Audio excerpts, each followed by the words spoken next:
Welcome to the NAIFBALL live show. We are back to our normal cadence, presented and powered by AdCraft, custom apparel and merch, the best in the business since 1974, putting the final touches on the web store so that y'all can get some good Christmas stuff going here for your NAI folks. Got a little bit of new tech this week, so love to see it. Got Matt back. We are ready to go. Matt, what a fantastic weekend of football we had. Yeah, the first round games really delivered. I went 4 for 4 in my picks, which is the most important part of all of this. So I want it to be known that I'm really good at that, and it will certainly hold for the rest of the playoff. But Hey. yeah, it was great competition across the board. There was only really one game that wasn't close. Yeah, 100%. And even then, it was just really good football all around. I really enjoyed it. I will say, as a show, we went 750. So I appreciate Matt for holding up, my poor picks. I let emotionalism sway my picks. Will not happen again. That'll teach you to pick against USF, Cory. It wasn't that one. It was the Reinhardt pick that really did me. I went with my own narrative, and my narrative didn't pan out, Matt. I don't know if you've ever had your narrative not pan out, but never. I don't know what that's like. So you'll have to let me know. Evangel choked at the end to kill me. That is the truth. Evangel had it at the 10-yard line and couldn't kick a 27-yard field goal. My guy was 7 for 7 on the year. Got within his max was a 30-yarder, which, look, I feel like maybe this is no pros versus Joes, but I feel like if I played football in college and I kicked, I probably could have gotten a 30-yard field goal by the end of a year.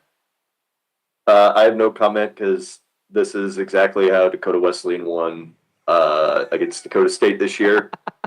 So I'm not opposed to this being the winning factor in these matchups.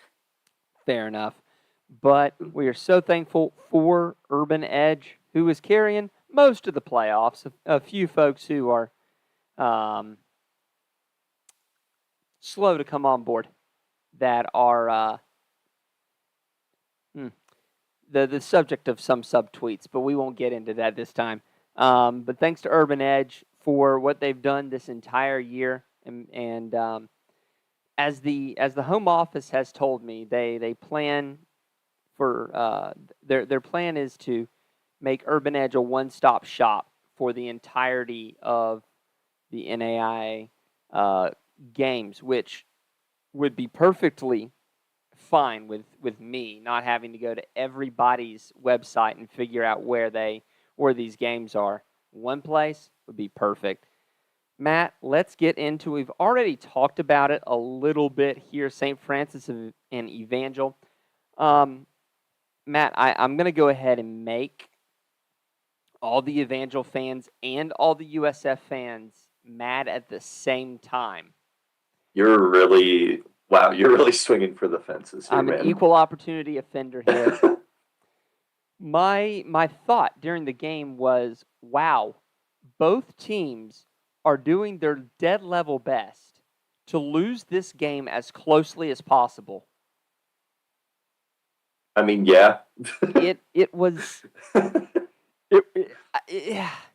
classic who wants it less. Right. Both Kolka and Potts were heaving these prayer passes up, at least one or two a darn series. It was... At the end of the day, Cory, it's the playoffs that is survive in advance. Right. And the team survived this game. And ultimately, that's all that matters at the end of the day. I will say that. And to be fair to both, USF's defense really did have a great day. Yeah. 10 tackles for loss, 7 pass breakups. Evangel's offense in the red zone, when they did get in there, wasn't as efficient as they needed to be. A touchdown and a field goal in 4 trips, including the last one, which, as we said, was a 27-yard field goal that missed. You get one more score in the red zone, you win the game. However, I will say on the other side, St. Francis had, it wasn't that many penalties. It was 5 penalties, but boy, did they choose the exact wrong times to get penalized with 15-yard killers. Mm-hmm. Absolutely. And like you mentioned, the defense for USF was really good, but also Evangel's defense kept them in this one. The 100%. safety at the end of the third, like, gave them the lead. Like, from 10 to 10 to 12 to 10. Like, That's their the defense kind of game was this was. like, I don't know. That's an impressive effort on both defenses there. I'm super impressed on that side of the ball, but the offense is we got to get that figured out. Like, I'm going to do this on live TV here. The quarterbacks combined were 41 of 77. That's 53% passing. That's not Not ideal. That's not ideal. But Well, and again, just a testament to both secondaries and both yes, defensive schemes. Like, it worked really well. Joshua Kolko's been one of the most accurate passers in the country the entire season.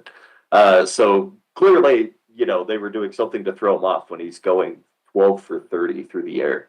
And we talked about it a little bit about I had an emotional response here, but Southeastern, this game was a lot closer at the end than it had any stinking right being. Yep. Southeastern controlled this game pretty much from the jump, converting 3rd and 4th down conversions. Actually, I don't think they even had a 4th down conversion that they attempted. So I think this is just their downs for SEU at a 61.5% clip. Reinhardt got behind, didn't get away from the run game. 16 attempts, 183 yards, and 2 touchdowns for Jock Colbert.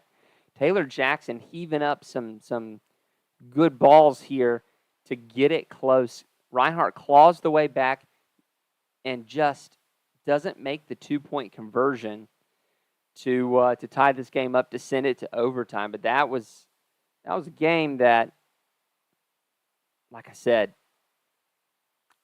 Southeastern had this and very nearly did not.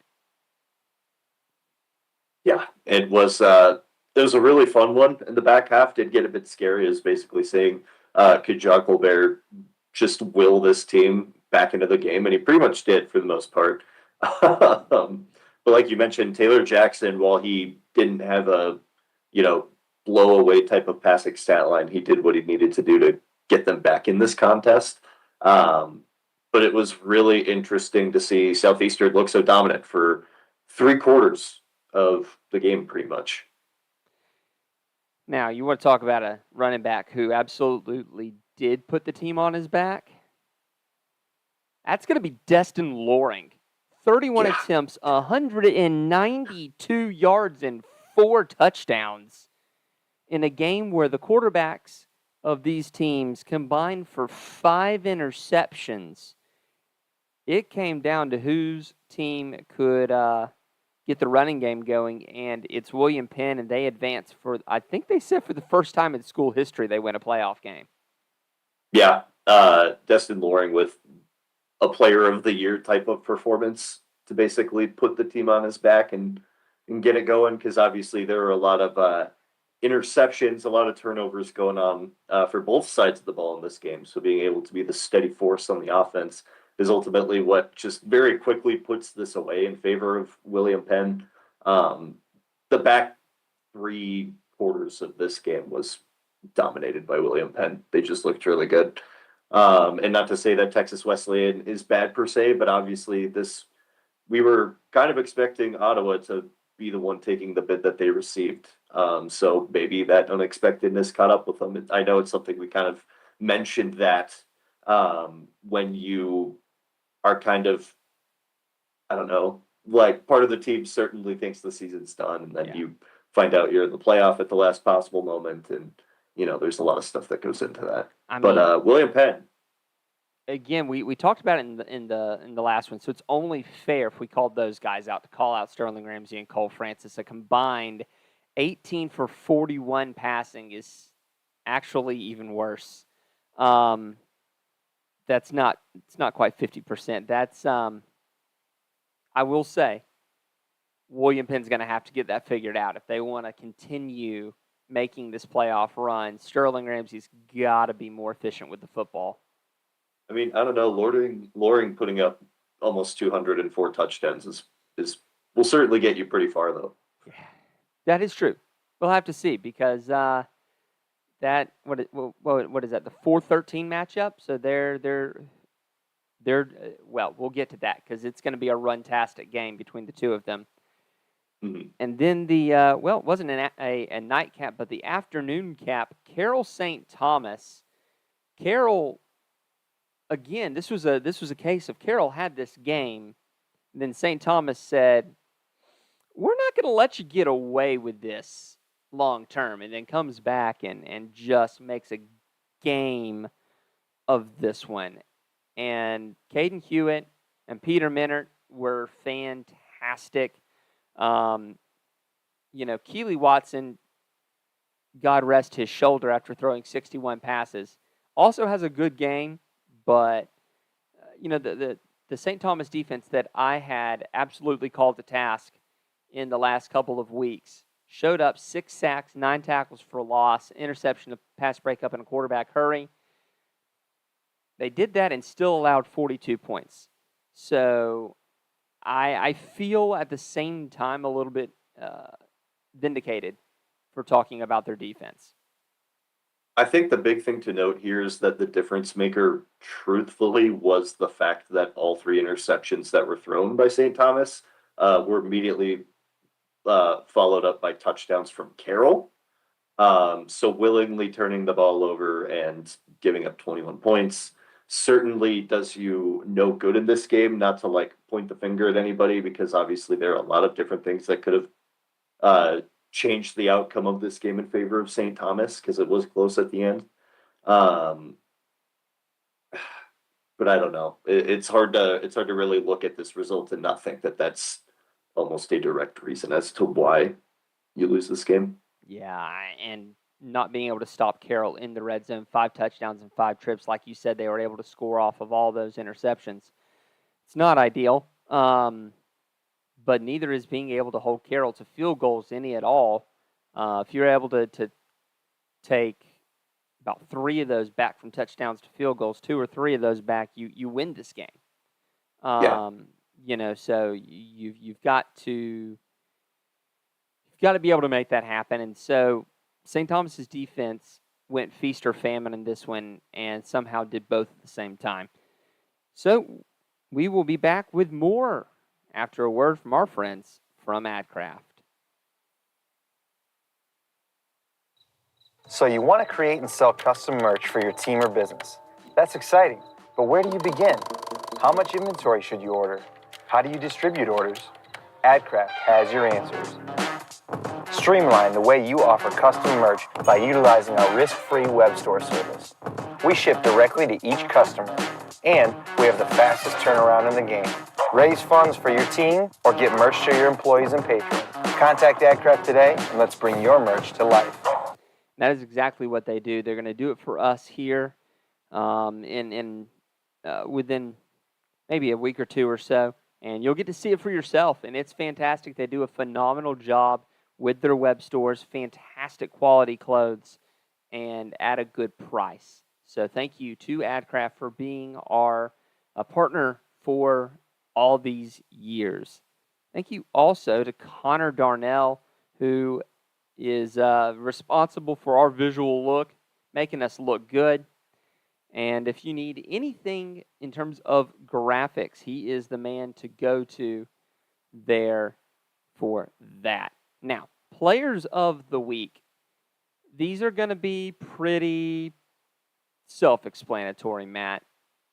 Offensive you can't get any better than what Destin Loring did. That was a Yeah.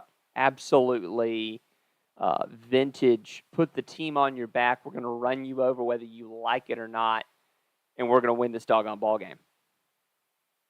Yeah. I mean, I already pretty much talked about it when we talked about the game, Right. like player of the year performance for sure. This is going to be the guy leading the charge for them if William Penn's going to make a deep playoff run and surprise some people. You know what really sucks, though, Matt? He can't win player of the year. He's in the same darn division as Jackson Waring. That really That's a good point. sucks. Yeah.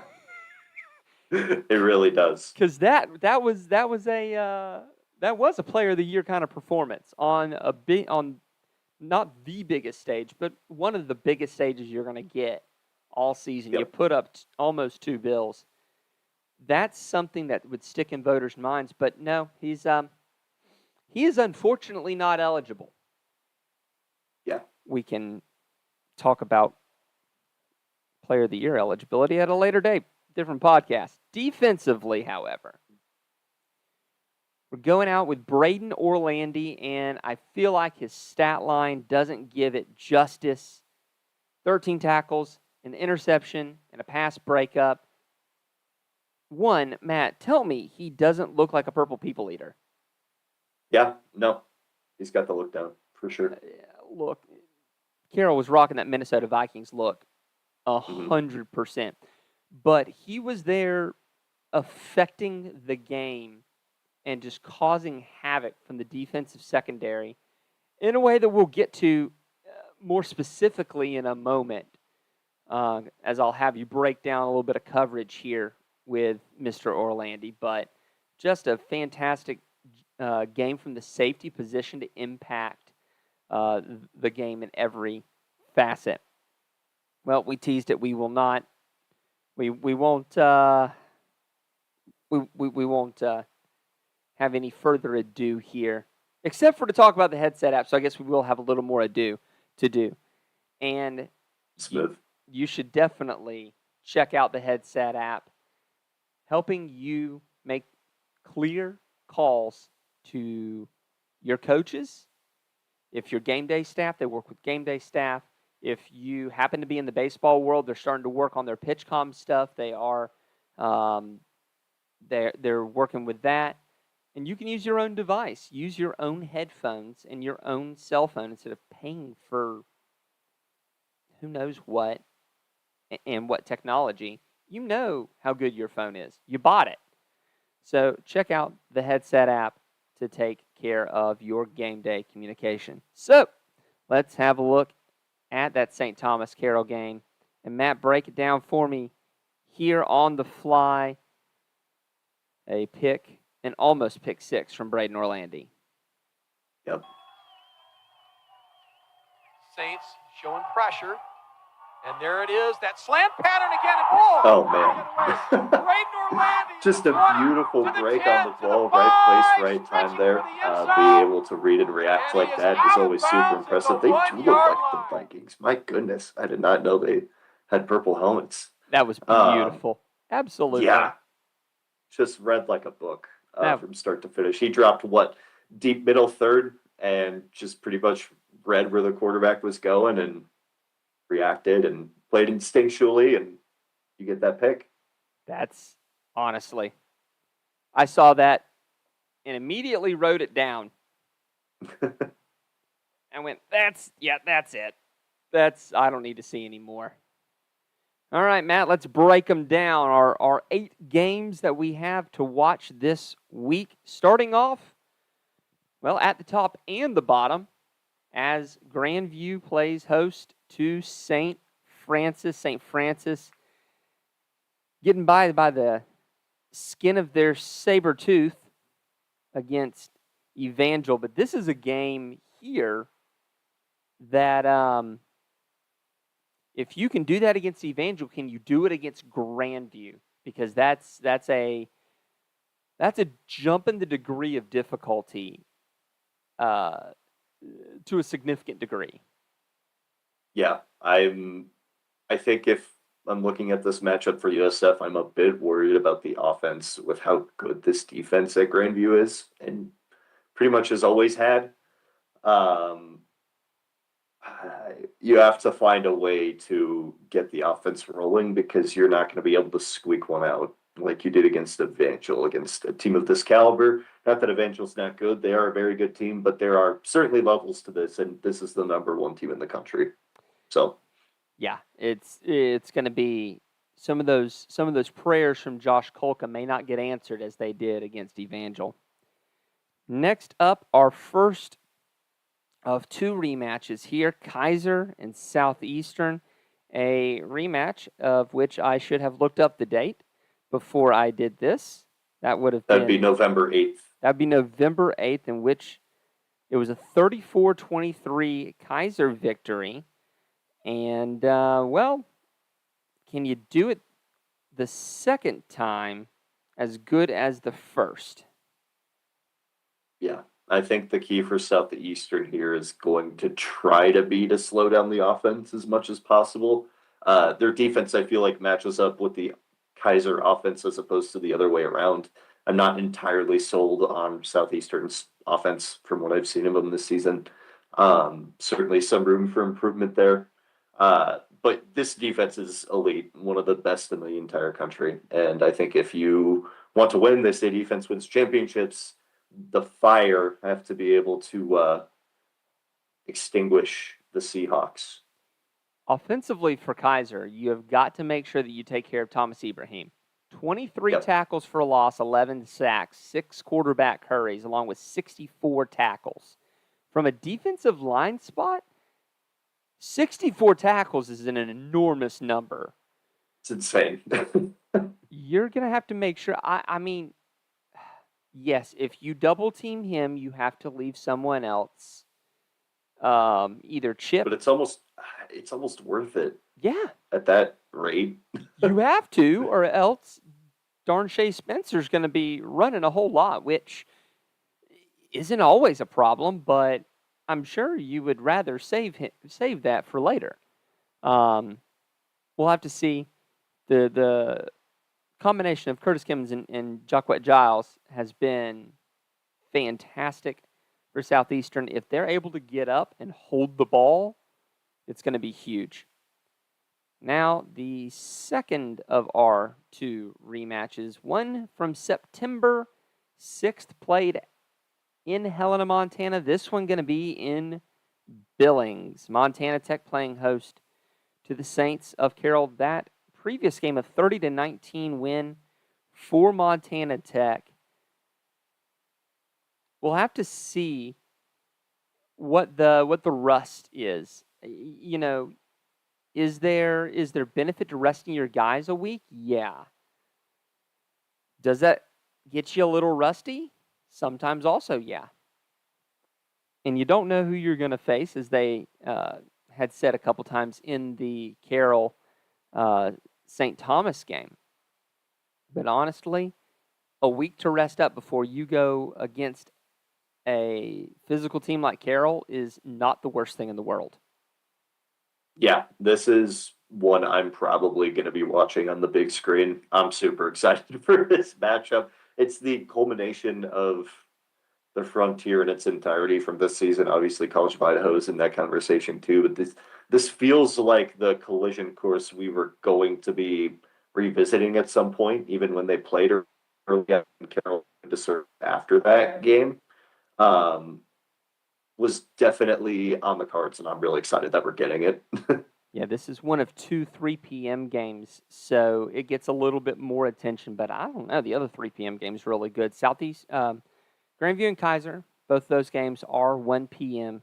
kickoffs. Now, a little bit of a sandwich here is the game that I'm super stoked for because it's football as God intended it. It's Friends William Penn, and if you like running the doggone football, this game is right up your darn alley. Absolutely. This is going to be a thing of beauty. You've got Destin Loring versus Nick Cordova and Darian Sykes, and Cavante Baker for that matter. Can the William Penn defense even slow down the Friends offense? Or a better way to ask the question, can they at least force fumbles? Yeah, turnovers, being able to force turnovers are probably going to be a huge point of emphasis for anybody playing Friends. Because you've seen that since they've been able to limit that, they are pretty much unstoppable. Um, but I am just really excited to watch a game with 600, 700 combined rushing yards. It's going to be wonderful, like you mentioned. It's going to be marvelous. Destin Loring, like if you want to talk about, hey, player of the year, maybe you would certainly need a just as impressive, if not more impressive effort from the previous week, especially if you're going to match this Friends offense. Yeah, no, 100%. If you're going to run with them, you're going to have Destin Loring getting loose. I tell you, Matt, these are all bangers here, one after another. Benedict and Campbellsville, Mm-hmm. I feel like this one is a jackpot matchup just as much as any other. Mid-South versus the Heart South. And, man, there's no shortage of running backs in this playoff. You've got Xavier Ugorgi and Trey Bass. We've talked about how good Trey Bass has been. Jed Engel has been fantastic at quarterback. Jackson Dooley's been fantastic at quarterback. These two, this is going to be a good one. It's going to be, I think this one's going to be a high-scoring game, and now that I've said that, it's going to be 10-7 entering the fourth quarter. Yeah, probably. That's usually how it goes. But it's just so fun that it feels like we're getting a duel of duos. It's literally Dooley and Ugorchi versus Engel and Bass, and it's awesome because these guys have been doing amazing things all season. It's pretty much going to be which defense can stop the other duo first. And I think that's really intriguing, just like an old school, real shootout type of setup here. We can only hope anyways. This week feels the most playoff week that we've had in a minute. And it's fantastic. I absolutely love it. Not that Grandview, St. Francis, and Kaiser Southeastern aren't. But these last 5 matchups are all very intriguing. And it just continues with Marion Dort. You've got Keegan LaBelle, 1,100-yard rusher, against that RPO attack of Dort. Both teams are going to look to be extremely physical with one another. I'm honestly glad that with these 2 seeds that they swapped, because this would be 6 and 11, and then the next one would typically be 7-10. Both of those would have been, or this one would have been a rematch from the regular season. That I'm glad that they did not play for us. Because to get Marion Dort, I feel like is an even more exciting matchup than replaying Marion Indiana Wesleyan. Yeah, I agree. It makes it more intriguing. And I think this matchup, too, is super interesting. Tristan Polk and Keegan LaBelle have been playing super well this year, but Dort's defense, it's usually good. It's been that step up this year. It has certainly been up to par with what they've been doing for 95% of the season. So I'm really intrigued to see how this one goes down. And then a game in which I just hope that they decide to do color on color. That'd be awesome. Lindsey Wilson, Indiana Wesleyan. We've got, again, these offensive performances for both teams are phenomenal. Devontae Saunders, Kaya Sherrard have been phenomenal all season long. Devontae Saunders should get to 1,500 yards this game.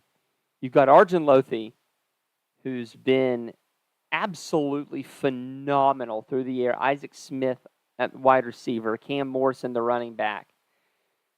We've got here again a battle of just elite offenses. Yeah, elite offenses with different styles to mix it up. Like we obviously always love the all run or the all pass type of games. They're very fun to keep track of. But this is a classic. Okay, this team is this way. This team is this way. The colors red, blue. It's all there. It's sick. and then the one flight. They did all this with one flight, which is wild. absolutely. They gave us these matchups. Thank you, selection committee. This is a present. This is a gift. College of Idaho Morningside. To cap things off, we get College of Idaho Morningside. And you've got a top 5 defense matching up against a top 7 offense. I love this time of year, Matt. These are this is why I love out of conference matchups, and this is why I want more of them, because I love stuff like this. And oh my gosh, College of Idaho had a fantastic season, and I feel like they got overshadowed by Montana Tech because Montana Tech had a historic season. This College of Idaho team, I feel like, is a little underrated. It's not to say that Morningside is overrated. Don't do that to my words. But feel like College of Idaho could be a little bit of a sleeper pick here. Yeah, for sure. Especially with Morningside on the other side of the coin. Like, they ended up still winning the conference. And Drew Sellen has been playing absolutely lights out for the entire year. It has seemed to just turn it up to another level. Like you said, this is what you want out of conference matchups in the playoff. Like, this is going to be really, really fun. Seeing this elite College of Idaho defense that has pretty much been surging all year, and like, you still are talking about them being under the radar as the 8 team here, but like, people aren't talking about them as much as I feel like they should be. Against like a traditional juggernaut with Morningside, and especially with, they won the conference, but they still have 2 losses on the year. And one was to a team they probably should not have lost to. So I don't know, really exciting stuff here. Classic 8-9, where it's just pretty much a coin flip, it feels like. But yeah, all of these second round matchups are absurd.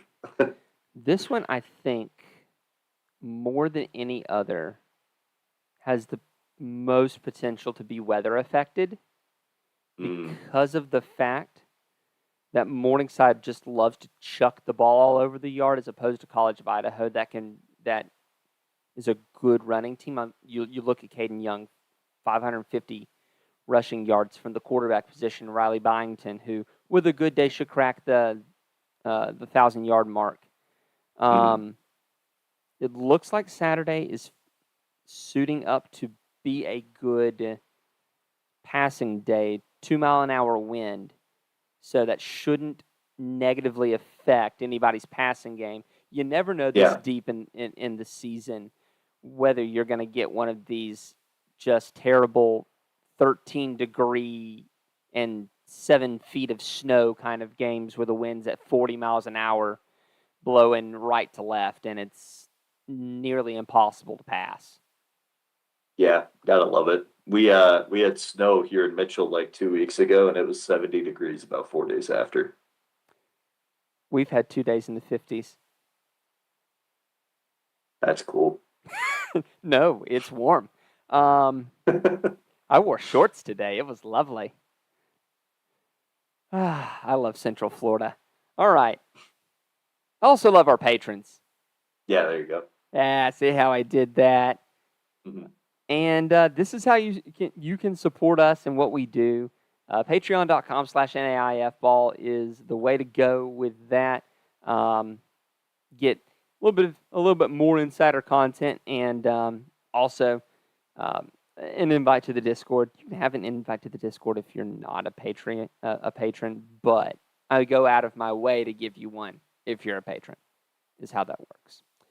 And our patrons are DSU Cone, Roger Meyer, Jeremy Vobble, Fred Christensen, Ace Wellen, Marty Seabolt, Kyle Gregory, Tyler Pierce, Justin Hoffman, Steve Speakman, Brian Shake, Julianne Shager, Nate Soapbeer, who will definitely be watching that Ravens game. Stephen Cutler, Julie Lout, Tim Burrow, Nathan Moore, Ryan, Jason Crawford, Todd Nick, Sean Chamberlain, Zach Lance, Casey Willison, Carol C. Suggs, Derek Lowers, Christopher Zwiener, Joey Breckel, Coca Nicholas, Swede Nation, Javon Holmes, Donald Lamb, and a new one rejoining the fray, Brett.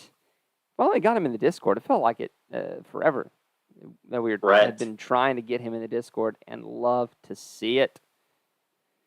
So this is, honestly, other than the national championship game, this is the high point of the season for me. You have the most teams participating all at once through the playoffs, and it is the highest level of football in aggregate that you will see for the rest of the season until the national championship, which obviously is the pinnacle of the performance. But this is the week and the weekend and the games that I live for. Watching these teams separate the men from the boys is moving weekend. And so we wrap up another NAIAFBALL live show, and we will, man, I just can't wait. This is fantastic.